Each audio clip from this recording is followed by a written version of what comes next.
बुद्धिमान नंदी विलास बैल की कहानी। एक ब्राह्मण ने दान में प्राप्त बछड़े को बड़े ही ममत्व के साथ पाला पोसा और उसका नाम नंदी विलास रखा। कुछ ही दिनों में वह बछड़ा एक बलिष्ठ बैल बन गया।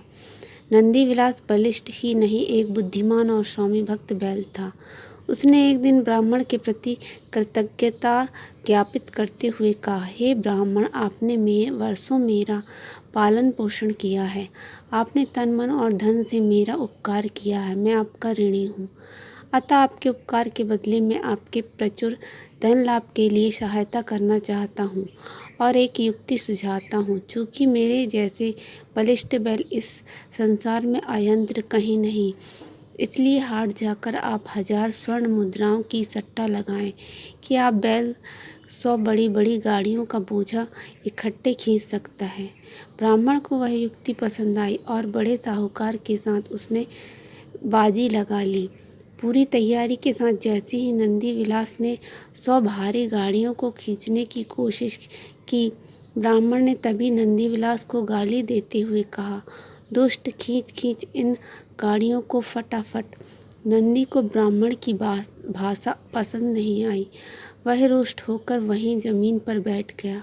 फिर ब्राह्मण ने हजारों युक्तियां उसे उठाने के लिए लगाई, मगर वह टस से मस न हुआ।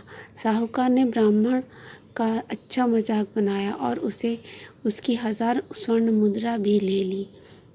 दुख और अपमान से प्रताड़ित वह हारा जुआरी अपने घर पर पड़ी एक खाट पर लेटकर विलाप करने लगा। तब नंदीविलास को उस ब्राह्मण पर दया आ गई।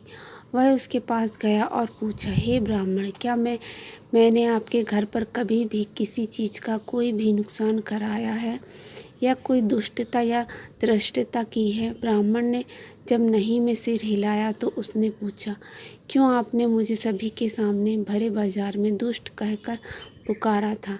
ब्राह्मण को तब अपनी मूर्खता का ज्ञान हो गया। उसने बैल से क्षमा मांगी। तब नंदी विलास ने ब्राह्मण को 2000 स्वर्ण मुद्रा का सट्टा लगाने कहा। दूसरे दिन ब्राह्मण ने एक बार फिर भीड़ जुटाई और 2000 स्वर्ण मुद्रा के दाव के साथ नंदी विलास को बोझ से लादे 100 गाड़ियों को खींचने का आग्रह किया। बलिष्ठ नंदी विलास ने तब पलक झपकते ही उन सारी गाड़ियों को बड़ी आसानी से खींचकर दूर ले गया। ब्राह्मण ने तब 2000 स्वर्ण मुद्राओं को सहज ही प्राप्त कर लिया। शिक्षा: कठिन से कठिन कार्य प्रेम की बोली से कराया जा सकता है, इसलिए हमेशा सभी से प्रेम से बोलना चाहिए।